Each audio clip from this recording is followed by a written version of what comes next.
Japan in the 1860s is a dynamic and interesting place, filled with innovation and social mobility. But all this new technology is dishonorable.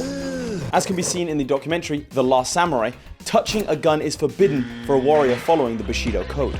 Today I'm going to be following the teachings of the traditional Japanese master, Tom Cruise, as I venture into the world of Shogun 2, Fall of the Samurai. I'm going to be trying to conquer Japan in its entirety, without using any guns or cannons at all, using this shining example of historical accuracy as my guide. The problem?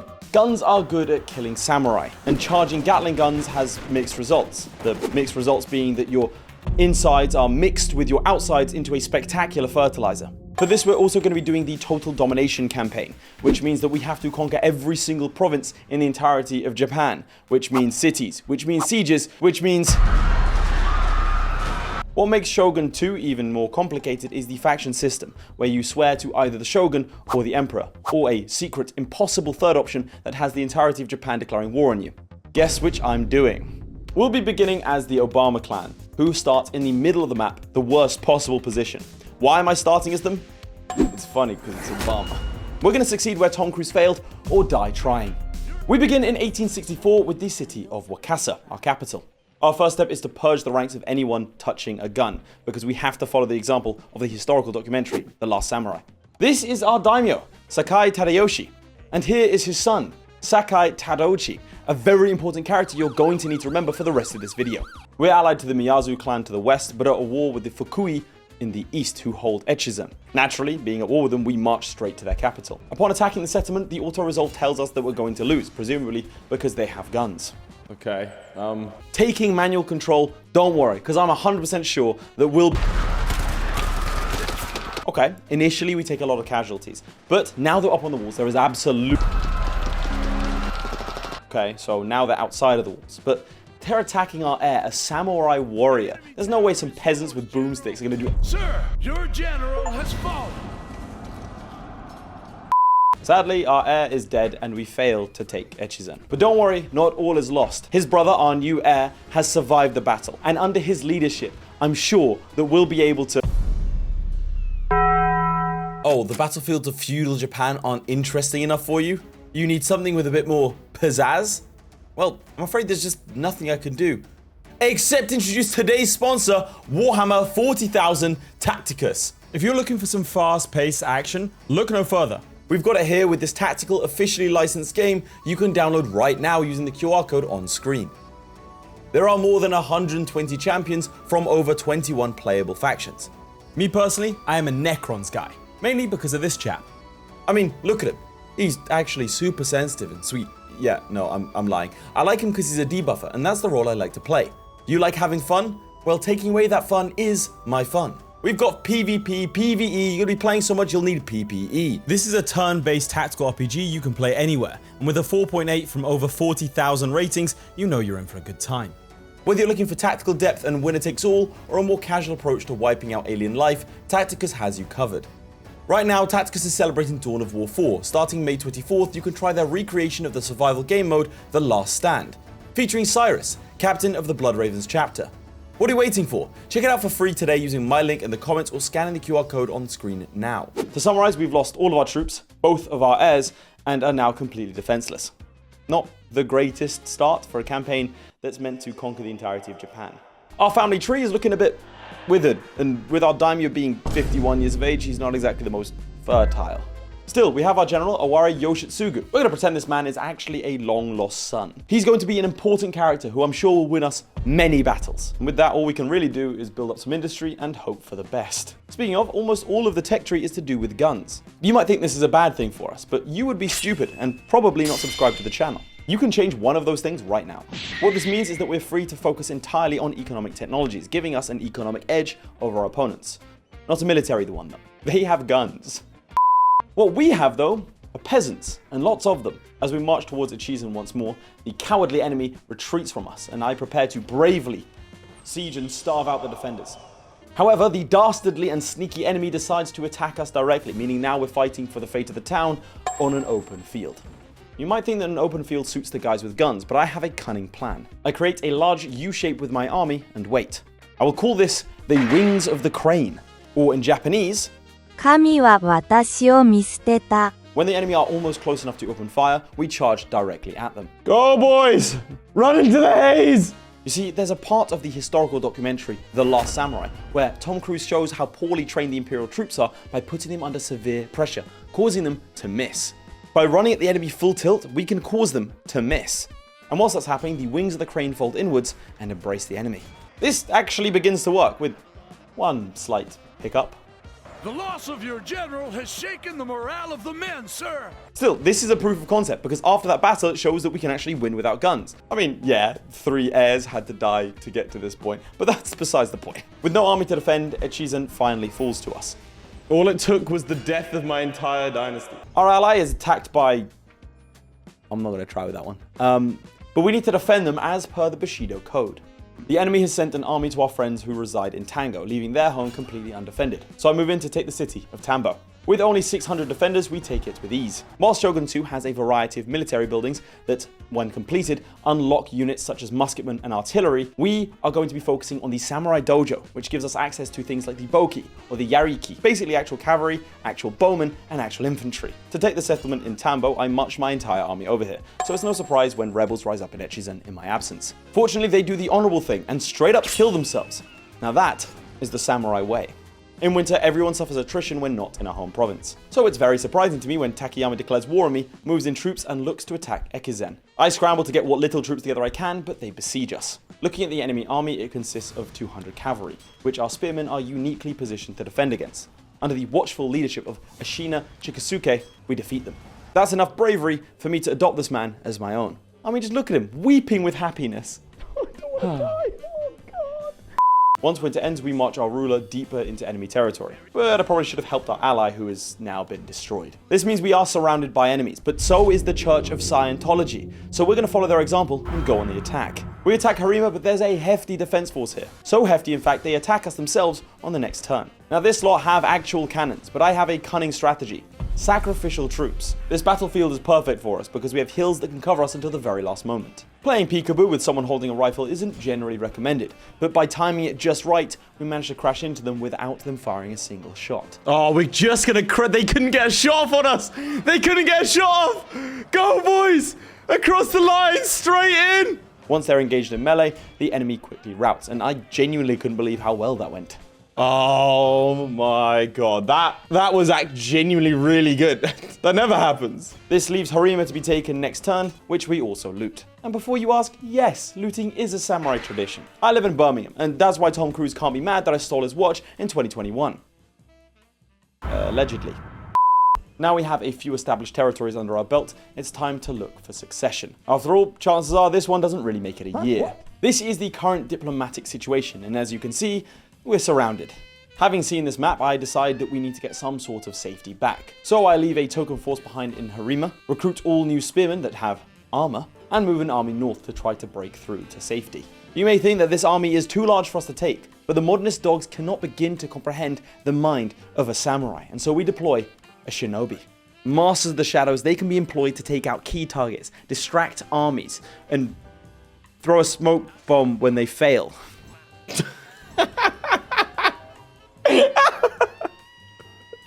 He threw a smoke bomb and then became better. Now, I'm not going to fake suspense. This entire campaign, not a single shinobi will do a successful action. The entire campaign. Not one. Not one assassination. They don't distract anyone. They don't do anything. And I hired a load of them. This man has never killed anyone. Still, when Araya takes the field, he crushes the Takayama force. With them out of the way, we move to siege Kaga, which falls a couple of turns later, though not without losses. Takayama now has only the province of Noto left, and not wanting them to recuperate and come back stronger, we decide to press on and take it. Noto falls quickly, and the clan is destroyed. After this show of strength, we make several alliances to stop factions from declaring war on us, including the Sado clan and the Yodo clan, even though I have no idea where any of these guys are. Apparently, I have severely overstated the value of these alliances, as just one turn later, Takatsuki declares war on me. Well, that's awkward, isn't it? We're allied to the same guy who joined us. So who's that? I don't know who that is. Once again, no idea where that is, so we're just going to ignore it. Now with the north secured, I spot that Tango is undefended, and so I declare war on Tottori and move in to take it. Pushing on, I march to Tajima, only to see a massive army. Instead of fighting them, I simply just take the settlement from underneath their nose. This means when we do fight them, it's on an open field, without cowardly things, like barricades, or reinforcements. If I were to auto-resolve this, it would destroy my entire army, so we need to take to the field. This is mainly because Shogun 2 treats cannons like it's a deity's shotgun, aimed directly at my forehead. We wait until the field is covered by rain, and then do the usual crane's wings. Once again, we simply surround the enemy from all sides and charge at them, hoping they don't get a volley off. And with the ground fertilized, Tajima is safe. That's a lot of dead bodies. The same thing cannot be said of Tamba though. It turns out that our enemy, the Takatsuki, were in fact close and have a lot of troops. The problem here is that if Tamba falls, the road to our capital and Tango is completely open and we have nothing to defend it. Combined, our troops might have a chance, but one singular army just isn't going to cut it. I tried paying them everything I had, but they wouldn't accept. So when they siege Tamba, there's nothing that I can do and they take the settlement. The main problem is these are actual soldiers, not just levies, and they pose a significant threat. Much like TikTok does to the Church of Scientology. Our only real benefit is that it is now winter. So I park my troops at the crossroads between our settlements and simply wait. As he approaches, we're forced to retreat to try and buy time. The next turn, he heads to Tango. Initially, I was going to let the town fall and keep retreating. But then the enemy commander says something unforgivable. The samurai have been using guns since like the 13th century. As the fog rolls in, I send my troops to hide behind this conveniently located hill. But inconveniently, the enemy get there first, and so we follow the Bushido code and run away. But tactically. Shockingly, the enemy mistakes this for an actual strategy and sends in their cavalry. This puts their general in immense danger because these are spearmen, and their troops immediately panic and fire on their own men. We use this distraction to charge the enemy troops, causing a mass rout as the general is killed. This leaves us free to hunt down and kill every single survivor, as our Bushido code does not allow for us to take prisoners. I have not read the Bushido code. Haters will say I'm using levy spearmen and not samurai, so they're not bound by Bushido. But they are wrong and should probably take a shower. This victory essentially ends the threat, as apparently they sent their entire military to try and take our territory. In the meantime, our allies Todo snuck up and took Tamba, thus destroying the clan. So impressive was our victory that the USA wishes to send a military mission. Yeah, I'm not falling for that one, buddy. Huh? Recruitment? No! I spend the next period of time consolidating our troops and building dojos everywhere. However, I panic when I see a large army heading for our capital. This leads me to desperately reassign troops and research the School of Shinobi, all in the hopes of delaying this unforeseen threat. Now, you might be wondering, Laith, you're at peace. How exactly do you have a massive army marching on your capital? And that's a great point, because it turns out that this is an allied army and I'm not at war. You'd think it'd be obvious given the previous destroying of our enemies, but much like a combat veteran clutching a knife underneath a table in Firework Night, I was spooked. Not realizing the complete lack of danger, I resolved to head out and try and out-expand the coming storm, sure that our territories in the east would fall. Taking Bizen is easy enough, and the slaughter of civilians levels up our daimyo, who gets the courageous trait. What? Those children could have had knives. The French agree, trying to learn my secrets for use in French Algeria, but France, my secrets are my own. I push them further and take Mimasaka, but then stumble upon a problem. Where's the rest of his land? You see, the land we've just taken is here, and this is where his final city is. They don't want to peace out with me, which is bad because their army could emerge from Terra Incognita at any time. And right on cue, there's that army. This severely threatens Tajima. At this point, I abandon Tango and try to consolidate forces around Tajima. Again, there is no threat here. I'm retreating from a fake enemy army. This is my ally who's marched all the way to try to help us out. The Sado, our ally, are then attacked by the Aitsu, who are all the way up here. Their army begins a desperate march northward to try and save their home. But they will never make it in time, and it's only at this point that I realized that they were actually an ally. Rest in peace, Sado, who marched every single soldier they had to my defense, subsequently terrifying me, and then dying because their lands were undefended. You will be missed. However, we cannot focus on that right now because Hiroshima has just dropped a nuke. They're at war with the Matsui clan, but have also attacked us, turning this into a three-way war. They're the most powerful clan in the game at this point, and we share a large border with them, making me feel like Poland in 1939, whereas really I want to feel like Poland in 1920. I was planning on attacking Tottori, who have this Inaba settlement that splits our land. But Tottori are also at war with Hiroshima, so I instead negotiate a deal for military access. All they wanted in return was our firstborn heir, which is perfect because we don't have... To replace him and ensure we have a spare, I go ahead and buy a general and then adopt him. What? There's no slavery in Japan? Tom Cruise said so. Whilst the Hiroshima troops head north, I launch an attack into Bitchu. province with a name so full of potential puns that editor Dan has subsequently passed out and slammed his head on the keyboard. Like a bitch. Fortunately, it's a rainy day when we take to the field. Setting up the crane's wings, we have the benefit of using trees for cover as the enemy waits for us to arrive. We oblige and charge headlong into them. I'll just go for him. I'm like... there comes a point, you know? This time we even have cavalry to charge into the back of the enemy. And this cavalry will play an important role going forwards. You see, our spear levies are not fast and cannot run down enemy troops. But as can be seen in the historical documentary The Last Samurai, horses are very good at chasing down fleeing enemy troops. This means that when we win a battle now, there's no one left to retreat. Where are your guns now, huh? This horrendous loss of life allows us to push into Bichu and take it the next turn. Next to us there is a town, and bingo is its name. Oh, it's the next city to fall. Given we're pushing deep into enemy territory, I peace out with Aitsu and take money from Matsue. Our recent conquests have swelled our size to over 10 provinces, and it's in the autumn of 1866 we're forced to make a decision. We can either stay loyal to the Shogun and go for the final push, or we can make a stand on our own. You might think that, given that we are sworn to the Shogun, we have to fight for the Shogun. But I have a medical exemption note that depicts him as the Virgin and me as the Chad. You see, in our timeline, the final Shogun of Japan abandoned his troops and fled across to a US ship. Armed with that knowledge and the Last Samurai historical documentary, we abandon the Shogun and make our own way in Japan. We're going to save Japan by conquering it. We declare the Republic of Obama, as Fox News predicted. This radical decision puts us into our own third faction. Every living soul in Japan hates us, but we're not at war just yet. Is that boss music?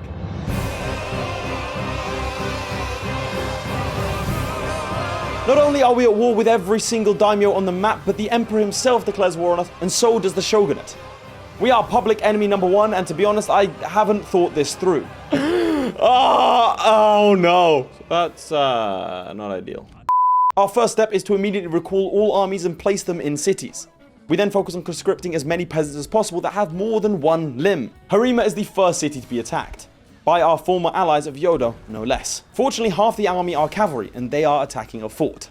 So we managed to rout them decisively. Due to our lack of firearms, we have to develop some interesting strategies when it comes to defending castles, but more on that later. For now though, we simply focus on chasing away enemy army after enemy army. We can't fully commit on a front because it would extend us too far and invite an invasion. However, after many turns, I realized that if we sit here and do nothing, we will slowly be attrition to death. So we need to take a gamble and go on the offensive. I don't really have a choice. If I don't take this, I'm leaving myself exposed. We have to go for it. Our consolidation has allowed us to get some slightly better troops, such as this katana lot and these bowmen. Managing to bait the enemy into chasing our bowmen, we are able to surround them and cut them off. This strategy is not without losses, as a single misstep can wipe out an entire unit. This victory allows for an attack on Inaba, which falls before long. Harima is attacked once again, but this time the police are here to arrest us. The Kyoto police are here. My ass is getting arrested. We don't go quietly though, resist arrest and eke out a victory. Despite this, things are not looking good. Our lands and buildings are constantly being raided, the enemy navy is bombing our armies and cities, and ever larger armies are striking into our territories. Tango is attacked, and it's not by the usual gunmen. These are actual trained and well-equipped melee troops, backed up with skilled gunmen and even a Gatling gun. We're surrounded on all sides, and once they make it up onto the walls, they finish us off. It doesn't help that we're asking the men of the city garrison to not fire their weapons and instead use them as blunt instruments of war. It might be less effective, but I want to abandon Tom Cruise like several of his wives did. We do lose the battle, however, and it's starting to take its toll on me. I quit the game that night and sat in the shower fully clothed. What could I possibly do to turn this around? In the historical documentary The Last Samurai, Tom Cruise is repeatedly knocked into the dirt, but he keeps on getting up. And that's exactly what we're going to do. We defend Harima for the third time, subsequently followed by a fourth time. The enemy then lands troops at Tajima, and we have to see them off. Countless numbers of enemy troops break upon the rock of samurai determination. Most importantly, we're refusing to engage the West in any way whatsoever. But this can't go on forever. As I've alluded to, the biggest problem that we have is we're attacked on all sides. We need to hold in the center and push our way to one end of Japan so our backs are secure. We begin by attacking Aki, followed up by Hoki. Elite melee troops attack us in the north, but we manage to turn them away. Followed up by a desperate defense of Hoki. This initially looks bad, but any idiot can pull the trigger. It takes real skill to wield a bow. After the bowmen hold the wall basically on their own, they run away. Nagato tries to resist an attack, but a tactical hill gives us our biggest victory to date. They're already running. This is... That was textbook. That was genuinely the best we've had. Oh my god. By this point, I'd been running the strategy for 2 days straight, so I'd gotten pretty good at it. This results in us having an 8-1 KD and winning the city. After a while, I managed to push to the western coast of Honshu, taking Suo as well. Buildings are still being burned as fast as we can build them, but as the borders expand, the inner cities have a degree of prosperity. This grants us a healthy amount of income that we can turn into troops to help with the westward push. Iwami is the final city in western Honshu to fall, thus giving us a good amount of somewhat secure territory. By now, we had received several letters from the emperor demanding that we commit seppuku. We have to oblige as we are ostensibly still his subject, but his handwriting is really bad, so we're just sat around doing puzzles. Busan is our first staging ground on the Kyushu island. We use it to conquer Tsukushi as well as Hizen. Hizen is a very wealthy city and so is invaluable to us. I can't get the full value out of the city though, because a huge problem we're having is unrest, meaning that I have to exempt a city from taxation, otherwise it will rebel. This is due to the fact that the cities are influenced by either the Shogun or the Imperial faction, leading to unrest, because we are neither. Fortunately though, thanks to building a police station, we can simply beat our people into submission. This encourages the people to stay indoors. Truly, this is the samurai way. Which is exactly why I cannot use these ninja. These are a really cool unit that would stay hidden even whilst walking, and historically were a famous part of the Sengoku Jidai, as well as much before that. But in the historical documentary The Last Samurai, some ninja tried to kill Tom Cruise, and so we're not allowed to use them. Things are looking good on the western front, but the east is giving us problems. The Yodo have significant forces that are looking to take Tamba, and others are looking to take Setsu. The only reason I've survived up until this point is a policy of stuffing loads of low-level levies into cities. This dissuades the AI from attacking me, and means that we can see off any raiding parties. Well, that and really big walls, the second technology allows it. This means that the armies tend to go for softer targets, like local production, peasants, both of which are better for us. As winter ends in 1868, 2 armies land and threaten Busan. Fortunately, our son and heir is there to defend it, although he does look a bit nervous for some reason. He takes out one army, but the smaller one is still out there somewhere. Given the size, I ignore it, and move that I'm sure I won't regret later, and instead push on to Nagasaki, which is about to receive levels of devastation it will never see again. The defensive action for the last few turns in the east has given us enough breathing room to get actual troops with, armor. This is very good, because here's what happens if I auto-resolve a battle. Oh my god, oh my god. Now this loss would be a devastating blow, but the follow-up army is made up almost entirely of cavalry. Famously, cavalry are very allergic to being stabbed to death with spears. Despite this, they do actually attack Setsu, and given that this bar is more red than an English tourist that fears sun cream, we have to fight it manually. In this battle, I decide on an innovative strategy that I developed earlier. You see, if we man the walls, the enemies simply stand down there and shoot us. But if we sit back from the walls, they have to climb up the walls, at which point we can stab them. This means that siege battles are actually fantastic for us because we can force melee. In the west, Nagasaki falls after a costly siege, followed by Bungo. We're then confronted by the decision as to whether or not we should abolish the right to carry a blade. Abolishment of swords. Yeah, we're gonna... Now, the only thing that sways me is it says murder of foreigners, which we're okay with. So... do nothing? At this point, I'd like to point out that this is a video game, and not reflective of my actual views. Setsu was attacked by an army coming from Kawachi, but it couldn't have been attacked if there were no people in Kawachi. I send 2 armies in, led by a man who suspiciously looks exactly like my heir. After each conquest, I make sure to tear down any existing modern industry and replace them with dojos. As Steven Seagal once said, I am a reincarnation of a 17th century martial artist monk. That doesn't have any bearing on what we're doing at the moment. I just thought people should know he said that. 2 armies belonging to the Shogun himself are threatening our capital, and I make the fateful and ill-advised decision to auto-resolve a battle. Now, I hadn't actually seen the second army at this point. When I do, I panic and try to rush our troops back to the city, but it's too far. If they march down here, they will take Wakasa easily, but I have a geisha to deploy. Please work. Please work. Please work. Yes! I can't believe they fell for the honey trap. It's more bait than the free personality test on the Scientology website. I've lost $1,800, and it should have gone to my student loans. However, I was so focused on the consolidation of the island that I completely forgot to defend our capital. And so, Wakasa is under siege. I did say the auto-resolve was going to be costly. I set up the defense of our home with low-tier units and placed them around the walls. We do have units coming to reinforce, but they are outside the walls and far away. At the very least, though, they take out the cannons. As the enemy scales the wall, we push in to defend it. But the smaller units begin to panic, and a rout begins. This then triggers the low morale units outside the walls to rout as well, who, I may add, have not actually seen any real combat in this battlefield. Fear spreads through our army like measles in 1860s Japan, and then all is lost. With that, our capital is taken and sacked. Initially, I thought this would lose me the game, but we're still in it. We also have the moral high ground as we intervene to stop the foreigners from having slaves. After the loss of our capital, I decide to throw caution to the wind. Japan is currently aflame with violence, and I intend to put it out. We begin by besieging Yamashiro, also known as Kyoto. If the Emperor wants our capital, I'll be taking his. I begin to send more armies to clean up Kyushu. Once that falls, Japan will be in our fist. I then take fully equipped professional soldiers fresh from taking Hida down south to take Mino. And finally, I consolidate our forces around Wakasa. These are reinforced by men from Ekizen, and we move to retake our capital. Alright, time to get some revenge. We are numerically similar, but we do have hills on our side. Completely ignoring the cannons allows us to get units into position.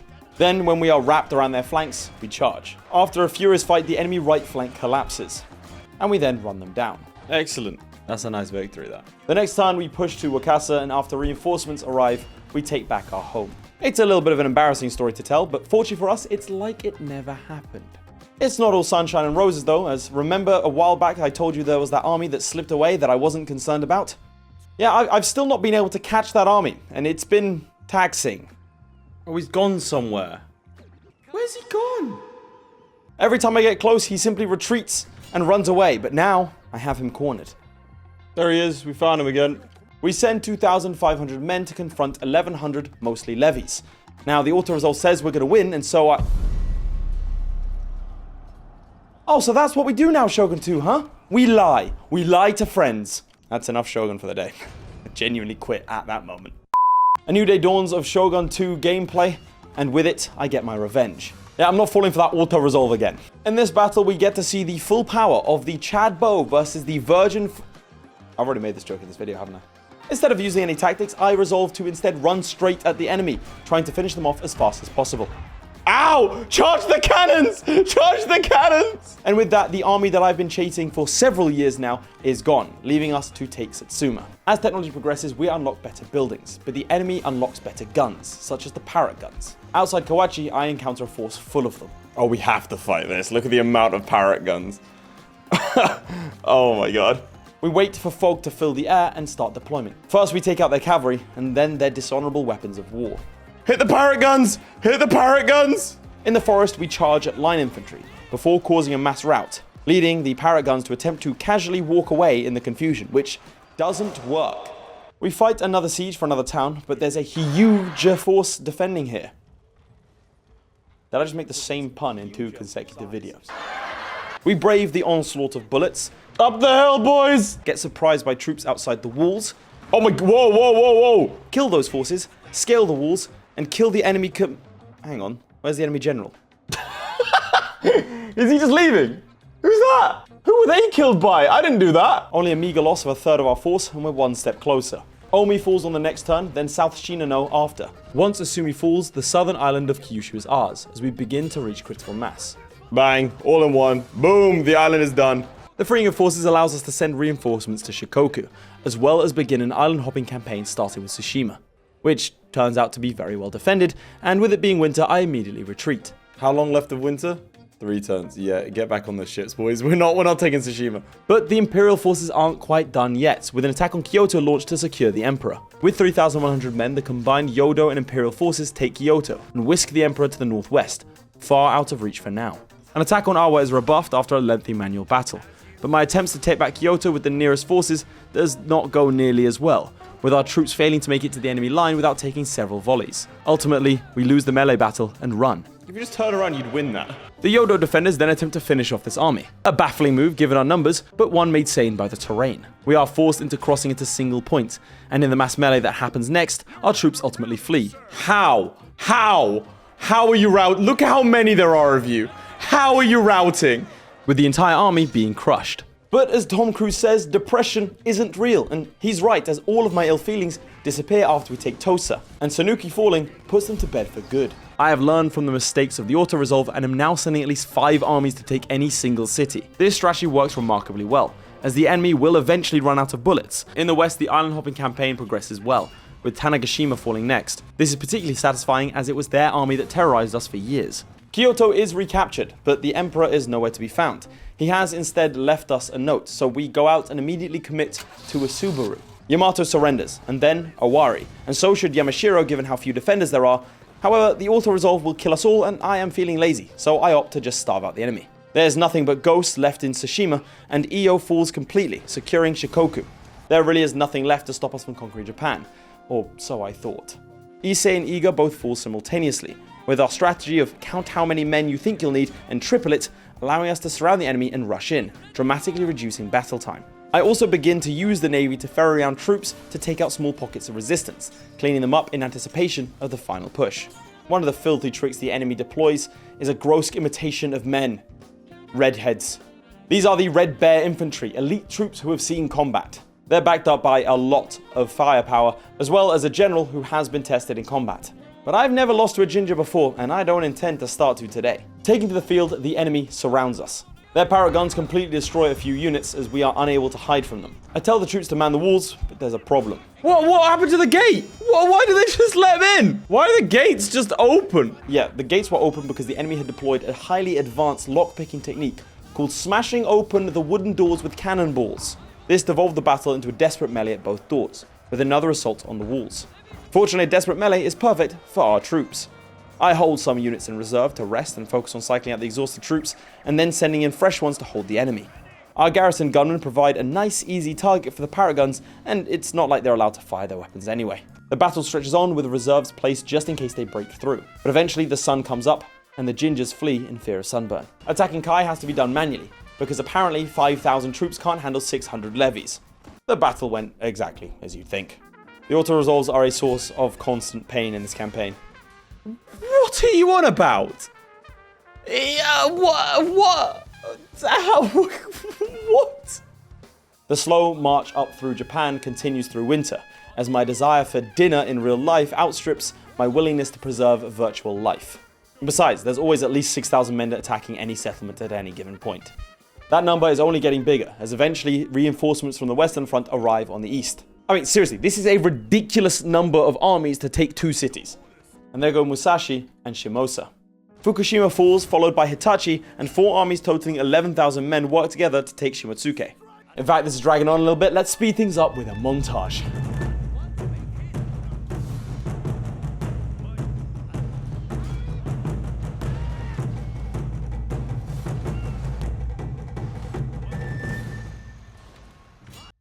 As we push ever forwards, taking Go-To Island, I didn't realize that was actually a message left by the daimyo who lives there. Go-To Island. Matsume, one of the final 2 daimyo still standing, has sent a force to take Kyushu. The Matsume massacre the garrison of Bungo, who were genuine forces. And then they take out the reinforcements. As luck would have it though, we have 1 army led by our daimyo available. The old dog's got 1 more in him. Sakai Tadayoshi, our daimyo, rushes there and catches them in Bungo, where they come out for a final battle. But as we set up for a standard fight, it turns out that our daimyo has also seen The Last Samurai and rushes off for a heroic stand. No, I've seen this in the film, no! Don't do it, daimyo! Oh god! No! He fights as the last man, surrounded by enemies. No! No! Inspired by this display of pure Bushido, our troops rush and surround the enemy. We win the battle with 1 significant loss. We conquer city after city, leaving Sapporo as the final non-Obama holdout in all of Japan. We surround the castle and go in with 1 final banzai charge. As we burn everything flammable in sight, the final daimyo falls. Japan is ours. Japan has been unified by Obama without using any guns. But is that true? You see, whilst I've not been using any guns at all in any of our units, our generals have pistols on them. This is thanks to technological advancements that I couldn't control. Now, whilst they weren't allowed to use them, they were always set to melee only, they did possess them, and so the only honourable thing to do is for the entire clan to commit seppuku. You might be wondering, who's in control of Japan then? Well, the truth is, he's been in control this entire time. You just haven't been paying attention.